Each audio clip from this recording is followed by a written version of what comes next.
सबसे पहले ये भागीदारी जो हमारी होनी चाहिए वो फाइनेंशियल ही नहीं, इमोशनल होनी चाहिए साथ में।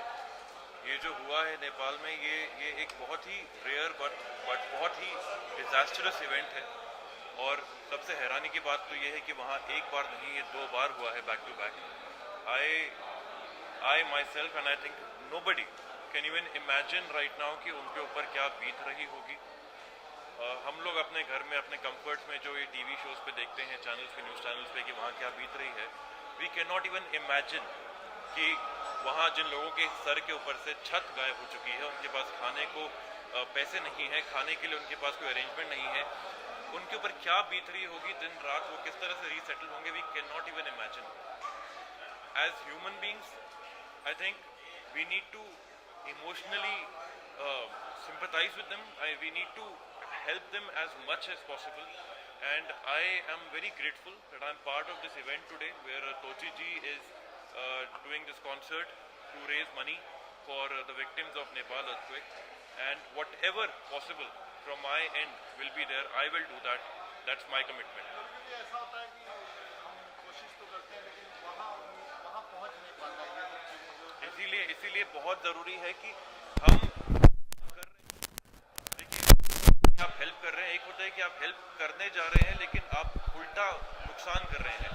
इसीलिए ये एक अनाउंसमेंट भी आया था हमारे पड़ोसी देश से कि हेल्प करिए सही चैनल्स के थ्रू, सही लोगों के थ्रू, क्योंकि बहुत दुख की बात है कि जब भी कहीं पे इतनी बड़ी घटना होती है तो कुछ एलिमेंट्स सोसाइटी के ऐसे होते हैं जो उसका अपने फायदे के लिए एक्सप्लॉयटेशन करते हैं। And I think this is just, ये उनके कर्म है, उनको भुगतने पड़ेंगे। But as human beings, we should, as sensible civilians, we need to choose the right channels to help the victims of Nepal. जब मैंने पहली बार मैंने न्यूज़ पे देखा था फर्स्ट टाइम जब नेपाल में ये अर्थक्वेक आया, बहुत ही दर्दनाक हादसा था। वो देखकर चैनल पे, यूट्यूब पे हम लोगों ने जो वीडियो देखा था, वो देखकर ही मैं तो बिल्कुल काँप गया था कि ये क्या हुआ। कुछ समझ नहीं आ रहा था कि जिन लोगों ने वहाँ पे फेस किया होगा ये प्रॉब्लम, जिन्होंने अपनी आंखों से देखा होगा, उनके ऊपर क्या बीती होगी। तो बता नहीं सकता हूँ कि कितना बुरा हादसा था। भगवान ना करे ऐसा कभी हो कहीं भी किसी जगह पे, और हमेशा प्रे करता हूँ कि सब लोग अच्छे से रहे वहाँ पे। ये जो हुआ है, ये आपदा कभी नहीं होना चाहिए। आप क्या कहना चाहेंगे? आप सबसे पहले तो मैं ये कहना चाहूँगी कि आई एम वेरी हैप्पी। सबसे पहले मैं ये कहना चाहूँगी कि आई एम वेरी हैप्पी कि मैं इस इवेंट का पार्ट बन पाई हूँ because of Tochi Raina ji. And yeah I am very emotionally attach with this जो भी हुआ नेपाल में, and our condolence are with their family. इससे ज़्यादा शायद ही मैं कुछ बोल पाऊँ because seriously I am very emotional. So ज़्यादा मैं शायद कुछ ना बोल पाऊँ। वो जो भी हो पाएगा हमसे, we are 100% trying to do, and ज़रूर करें। आप एक सिंगर भी है तो आपसे एक गाना सुनना चाहेंगे? ज़रूर। मैं अपनी आने वाली मूवी जो हमारी है बेजुबां इश्क, उसका ही एक गाना जो कि तोची रैना जी के साथ ही मैंने गाया है, मैं उसकी 2 लाइन आप लोगों को सुनाना चाहूँगी। ऐसा क्यों होता है, दिल ये क्यों रोता है, जो नहीं था तेरा फिर क्यों उसकी आस है, जो नहीं था तेरा फिर क्यों उसकी आस है, दिल परिंदा ढूंढे आशियाना, ये ना जाने कहाँ इसको जाना बावरा। Thank you. देखिए, ये फिल्म है प्योरिटी ऑफ लव के बारे में। आज की सोसाइटी में क्या हो गया है कि प्यार करना सबको आता है, मोहब्बत किसी को नहीं आती, और चाहिए सबको। तो ये फिल्म मोहब्बत को दर्शाती है। ये फिल्म दर्शाती है कि प्यार का नाम देना है, सिर्फ लेना नहीं। और कई बार होता है कि कुछ लोगों की मोहब्बत पूरी नहीं हो पाती, तो जब आप ये फिल्म 2 घंटा देखेंगे 26 जून से, आपने अगर मोहब्बत की है तो आपको आपकी मोहब्बत याद आएगी, और अगर आपने नहीं की है तो देखिए ये फिल्म और सीखिए मोहब्बत किस चीज़ का नाम है। मुझे एक गाना लास्टली आपसे, आप भी कोई गाना क्योंकि आप एक सिंगर है तो आपसे सुनना हो। मैंने तो म्यूजिक कंपोज किया है, सिंगर ने गाना गा दिया, हमारा फिल्म का गाना। दो लाइन अच्छा, एक गाना सुना देते हैं। तेरी मेरी अनकही दास्तां के गवाह है ये ज़मीं आसमां, तेरी मेरी अनकही दास्तां के गवाह है ये ज़मीं आसमां, तेरी आँखों में लिखी जो शायरी कैसे करूं मैं बयां, हो,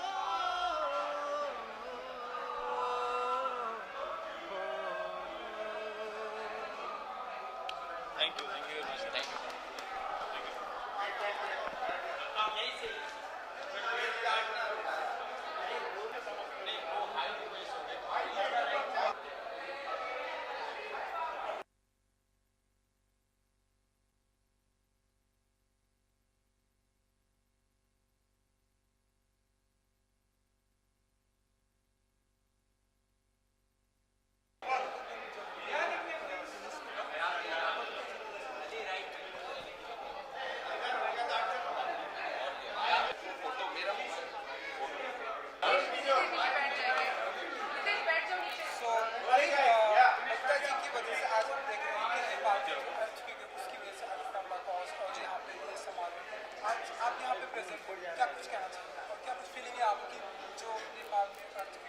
नहीं, आई थिंक एक बहुत ही अच्छी एक प्लेटफॉर्म है, और ऐसा प्लेटफॉर्म जहां हमें ये चांस मिल रहा है।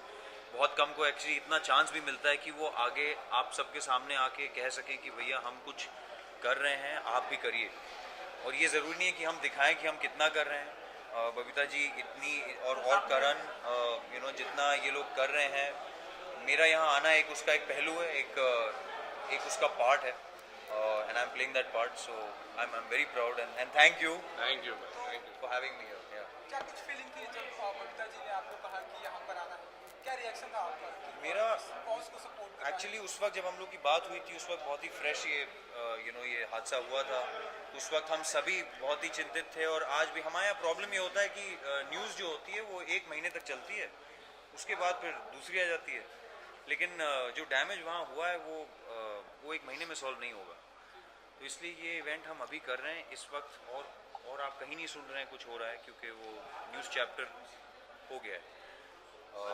सो या चाहेंगे कि आप ये बताएं कि इसके पहले आप कौन कौन से कॉज में जुड़े थे और क्या क्या किया आपने इसके पहले नेपाल नहीं, मैंने इनफैक्ट नेपाल अर्थक्वेक के लिए पब्लिकली कुछ नहीं किया है जी। मेरे एक दोस्त हैं रोहन श्रेष्ठा, वो गए थे वहाँ पे, और काफ़ी लोग बल्कि गए थे, तो उनके हाथों हमने काफ़ी सामान भिजवाया था लोगों के लिए।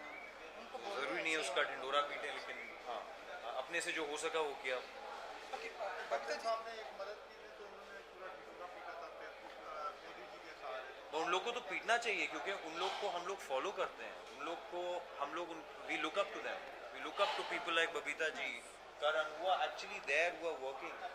और बच्चन साहब तो मतलब एक हमारी फेस है हमारे नेशन का, है ज़रूरी है उनके। बबीता जी हम देख रहे हैं अली फजल यहाँ पर हैं, कोची रहना में परफॉर्म कर रहे हैं, इस कॉज के लिए इतना सब कुछ हो रहा है, आप लोग इतना सपोर्ट कर रहे हैं, क्या कुछ कहना चाहेंगे आप इस कॉज के लिए, लोगों को क्या कुछ मैसेज देना चाहेंगे as a social work? As a social work Babita Verma, मेरी एनजीओ जो स्मर्ट्स है, आज हमने देखा कि जो जो नेपाल में त्रासदी हुई है, जो भूकंप आया है, भूकंप का शब्द में ही एक कंपन है, एक डर है, और वो इतना बड़ा हादसा हमारे साथ होने के बाद आप देखेंगे हमारे नेपाल से भी काफ़ी लोग मेरे साथ आए हुए हैं, काफ़ी नेपाल के फोटोग्राफर वगैरह आए हैं, काफ़ी नेपाल के भी लोग आए हैं। नेपाल के जो गवर्नर साहब हैं उनसे भी मेरी चर्चा हुई है, यादव जी से, उनसे मेरी डायरेक्ट बात हो रही है। और इवन हमारे स्मर्ट्स ने ये भी सोचा है कि जब हम लोग वहाँ जाएंगे, जो 17 ज़िले ख़त्म हुए हैं उसमें से हमारा एक छोटा पहल रहेगा कि हम लोग अली के साथ और हम लोग हमारी टीम जब वहाँ जाएगी तो हम लोग एक गांव गोद लेंगे। बबीता जी, नेपाल में हुआ हादसा लेकिन इंडिया में भी कई जगहों पे हुआ, तो वहाँ के लिए आप लोग क्या कर रहे हैं? क्योंकि हम तो भारतीय हैं, तो हमको बिहार के बारे में भी सोचना पड़ेगा, यूपी के बारे में सोचना, जहाँ जहाँ ये त्रासदियाँ हुई और कुछ लोग मरे भी हैं, ऐसा नहीं कि मरे नहीं, तो वहाँ के लिए भी आप लोग क्या कुछ प्लान कर रहे हैं या सिर्फ नेपाल? बहुत सही बात है आपकी। अगर हमारे सामने अभी सबसे बड़ा मुद्दा नेपाल का है, इसीलिए हम लोग नेपाल के लिए कर रहे हैं। अगर हमारे सहयोग में अगर हो पाएगा और अगर कभी खुदा ना खास्ता कुछ ऐसा हो हमारे इसमें, तो हम लोग सबसे पहले आपको नज़र आएंगे। हम लोगों ने इस कॉज को सपोर्टिंग इस तरीके से किया है कि कुछ फंड राइज करवा रहे हैं, कुछ ये टिकट का वगैरह जो फंड राइजिंग है हमारी, हम लोग ये सारी चीज़ों का सारा मटेरियल लेंगे और वहाँ जाने के बाद जायज़ा लेंगे कि वहाँ क्या की ज़रूरत है और हम लोग उनको फाइनेंशियली और वहाँ टेंट और जिस अनाज की जिस चीज़ की तकलीफ है वो सारी चीज़ें हम लोग हेल्प करेंगे। अली, कभी कभी होता है कि ऑथेंटिकेशन नहीं हो पाता, मतलब हम पैसा तो प्रोवाइड कराते हैं, सही लोगों तक वो पैसा पहुँच नहीं पाता, तो ज़रूरी क्या आप कहना चाहेंगे, किस तरह से आप इस चीज़ को देखते हैं? नहीं, उसकी बहुत बड़ी प्रॉब्लम ये है कि हम यहाँ से तो सैंक्शन कर देते हैं, लेकिन वहाँ जो डिलीवर करने जाते हैं वो सही तरह पहुँचा नहीं पाते हैं। तो इस दफ़ा हमने बैठ के ये डिसाइड किया है कि ज़रूरी नहीं है कि आप 10 किलो का भेजें, आप 1 किलो भेजें, लेकिन वो अनाज पहुँचना चाहिए सही जगह पे, और वो सही तरह पहुँच नहीं रहा था। तो बबीता जी ने भी एक टीम वहाँ पे गैदर की है, जो लोकल टीम है, क्योंकि ऑल्सो हमें वहाँ के लोकल्स को परेशान जिस तरह हमने मतलब हुआ था उस वक्त परेशानी हुई थी, क्योंकि हमारी तरफ से इतने लोग वहाँ पहुँच गए थे कि सिर्फ भीड़ ही भीड़ हो गई थी और कुछ हो नहीं रहा था।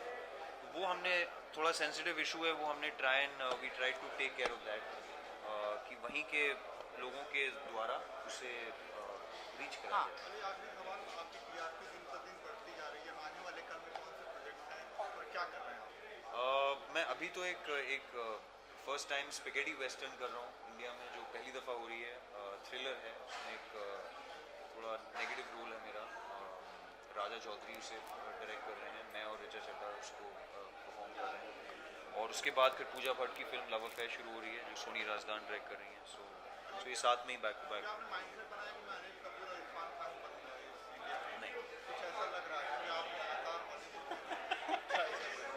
नहीं एक आखिरी सवाल आपसे, आपके ब्रांड एम्बेसडर बनाना चाहेंगे आप अली फजल को? हाँ, ऑलरेडी हमारे ब्रांड एम्बेसडर अली फजल है। Yes, thank you. Thank you.